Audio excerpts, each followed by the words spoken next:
Telugu Desam Janasena BJP ప్రభుత్వం అధికారంలోకి వచ్చిన తర్వాత మనం చూస్తూ ఉన్నాం. పర్టికులర్ గా మన పాలకొల్లు నియోజకవర్గంలో కూడా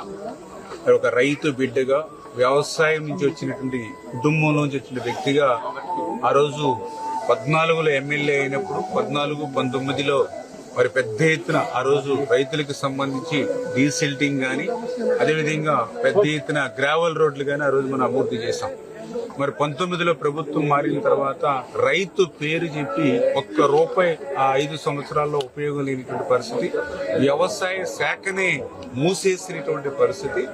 ఆ ఇరిగేషన్ శాఖ అయితే మొత్తానికి విధ్వంసానికి గురైనటువంటి పరిస్థితి. గత 5 సంవత్సరాల్లో ఎక్కడా కూడా ఒక తట్ట మట్టి డీసిల్ చేసినటువంటి పరిస్థితి లేదు. ఏ లాకులకి, షట్టర్స్ కి, డోర్స్ కి మరామతుల మాట నుంచి కనీసం గ్రీజ్ పెట్టి మెయింటైన్ చేసేటువంటి పరిస్థితి కూడా గత పాలనలో లేనిటువంటి పరిస్థితి. ఎక్కడ కూడా కనీసం రైతులకి ఒక గ్రావెల్ రోడ్డు వేసినటువంటి పరిస్థితి కూడా లేదు. కానీ ఈ రోజు మళ్ళీ అధికారంలోకి వచ్చిన తర్వాత మరి ఫైనాన్స్ గా చాలా ఇబ్బందుల్లో ఆర్థిక పరిస్థితి ఉన్నప్పటికీ కూడా రైతు సంక్షేమాన్ని దృష్టిలో పెట్టుకుని ఈ రోజు పెద్ద ఎత్తున ఈ రోజు మనం చూసాం. ఏదైతే ఇప్పుడే కొంతేరు ఛానల్ కి సంబంధించి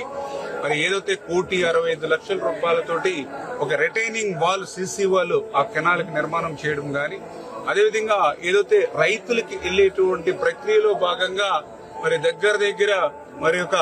₹1,00,00,000 పెట్టి ఒక 4 గ్రావెల్ రోడ్లు ఉల్లంపర్రు, పెనుమాదం, ఏదైతే కొంతేరు ఛానల్ కి సంబంధించి అడవిపాలెం గ్రావెల్ రోడ్లకి నిధులు మంజూరు చేశామని అంటే ఈవేళ ఈ ప్రభుత్వం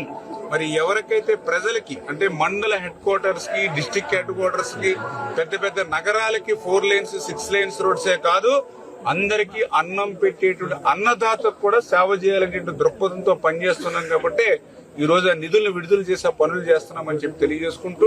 అదేవిధంగా మరొకటి ముఖ్యమైనటువంటిది ఈవేళ మహిళలకి అత్యంత మరి అవసరమైనటువంటి విధంగా త్రాగునీరు మమ్మల్ని ఎన్నికల్లో కూడా మమ్మల్ని అడగడం జరిగింది.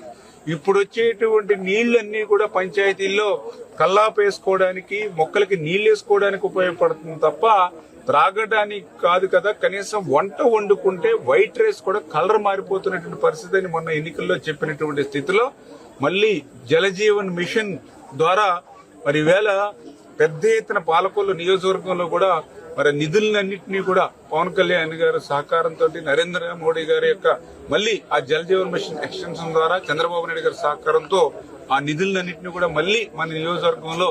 ఉపయోగించుకుంటూ ఉన్నాం. అందులో భాగంగానే మరి ఈ రోజు కూడా మీరు చూసారు, ఏదైతే మేడపాడు గ్రామానికి ₹82 లక్షల,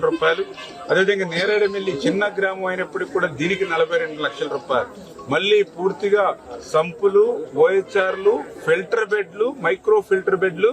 అదేవిధంగా కెనాల్ నుంచి డైరెక్ట్ గా పైప్ లైన్స్ ద్వారా చెరువుల్లోకి నీరు తీసుకొచ్చేటువంటి విధంగా ఒక సురక్షితమైనటువంటి త్రాగునీరు అందించేటువంటి కార్యక్రమాల్ని ఈవేళ పెద్ద ఎత్తున ఈ ప్రజాప్రభుత్వం